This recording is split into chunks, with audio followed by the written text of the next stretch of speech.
Bonjour, bienvenue dans ce tutoriel. Pour ce tuto, on va parler de la profondeur de champ et du travail dans les questions qui concernent le recadrage et la composition d'une scène. Vous allez dans le dossier rendu final et profondeur de champ. Vous ouvrez le fichier 3ds Max rendu final et profondeur de champ début. Et l'objectif sera d'arriver à cette scène. Une chaise au premier plan et un arrière-plan qui est flouté. Comment arriver à faire ce résultat? On va le voir tout de suite. Quand j'ouvre mon fichier, je vais réduire la zone en quatre fenêtres. D'abord, je vais faire un travail sur le recadrage. J'agrandis la fenêtre de ma scène.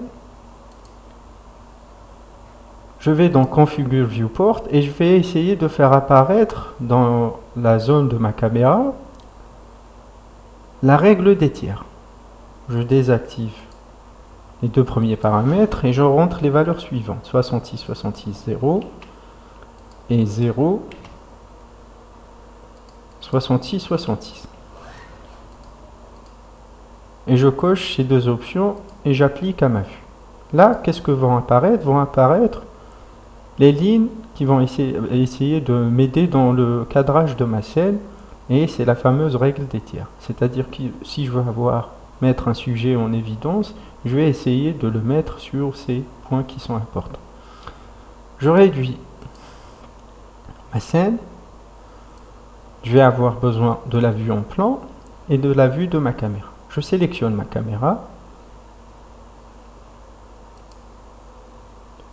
Et grâce à la roulette de ma souris, je vais bouger ma caméra de façon à mettre ma chaise sur un de ces points. Là, le cadrage est beaucoup plus intéressant que ce que j'avais par rapport à la première fois parce qu'il répond à la règle des tiers. Bon. Qu'est-ce que je fais? Je fais un rendu test pour voir et je l'arrête là. Je sélectionne une zone. Ma scène elle est optimisée. Le sRGB est correct. Il me manque une correction en courbe, comme on a vu dans le précédent tutoriel concernant les matériaux et l'éditeur 32 bits du VRFrame Buffer. Là, je vais retourner à des valeurs 0,0. Voilà. Et je veux que mon objet qui est mis en premier plan soit bien défini et l'arrière-plan sera flouté. Qu'est-ce que je fais? Je vais dans le dossier fourni avec le tutoriel et je vais essayer de calculer ma compensation d'exposition. C'est un fichier Excel. Vous ouvrez votre fichier Excel et dans le premier paramètre, vous allez rentrer les paramètres d'exposition relatifs à votre caméra. Où avoir ces paramètres? Vous allez les avoir dans votre scène, sélectionnez votre caméra, Select Camera, modifier, et vous êtes en 9 number, vous êtes à 8, on est à 8, vitesse d'obturateur 1/20 de seconde, on est à 20e seconde, et les ISO, vous êtes à, normalement à 100, on est à 100. Maintenant, si je veux avoir le flou, la deuxième étape, il faut que j'ouvre le half number. Ouvrir le half number veut dire quoi? Que le diaphragme va être ouvert et va recevoir beaucoup plus de lumière et par conséquent, mon arrière-plan va être estompé. Et là, par exemple, si je choisis une ouverture de 2,5. Il faut que, pour avoir les mêmes conditions d'exposition sur ma scène, il faut que je règle ma vitesse d'obturateur à 1/202 secondes. Je reporte ces valeurs, fnumber 2,5.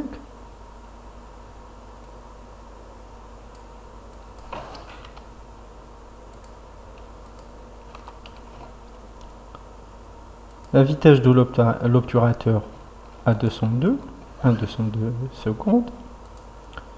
Et qu'est-ce que j'active? J'active l'option depth of field, profondeur de champ.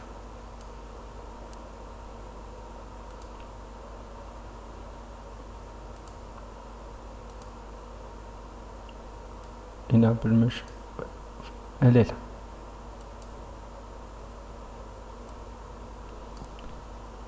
Quand j'active cette option, vous allez remarquer tout de suite qu'en plan, il y a deux plans supplémentaires qui vont apparaître.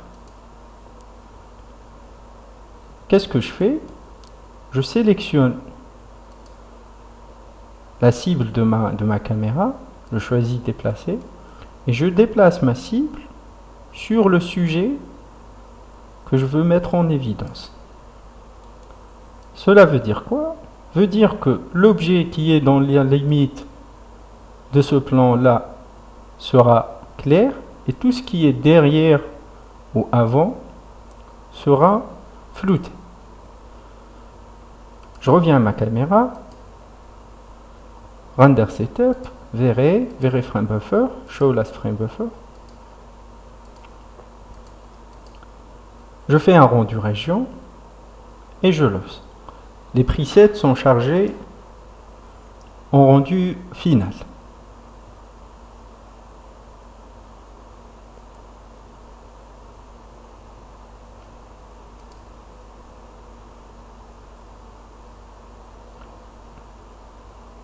Là, tout de suite, vous allez voir votre effet. On a gardé la même exposition. Et mon arrière-plan, il est flouté. Pour voir sur le même frame buffer, voir cet effet activé et désactivé, vous pouvez arrêter votre rendu là, refaire un rendu région à côté du dernier, revenir à votre caméra, désactiver l'effet profondeur de champ, revenir pour le fnumber à 8 et pour la vitesse d'obturateur à 1,20. Et vous faites un rendu.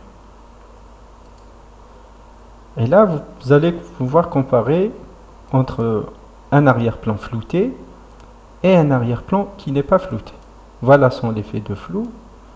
C'est très visible sur le papier peint.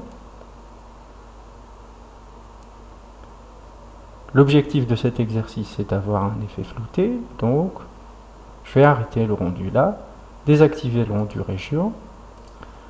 Je resélectionne ma caméra et je rentre mes paramètres. Le fnumber à 2,5, la vitesse de l'obturateur à 1,202. J'active l'effet profondeur de champ et je lance mon rendu.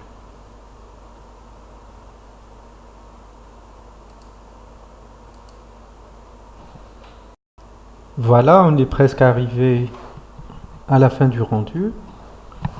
Le temps de rendu va dépendre des capacités et des ressources matérielles dont vous disposez. Si votre machine est puissante, le rendu ne prendra pas beaucoup de temps, mais si votre machine est qui n'est pas assez puissante, ça va vous prendre un peu plus de temps. Une fois le rendu fini, bon, je vérifie ma correction de contraste. Si je suis satisfait avec ça, j'enregistre mon fichier pour aller à la dernière étape, qui est la post-production. 03.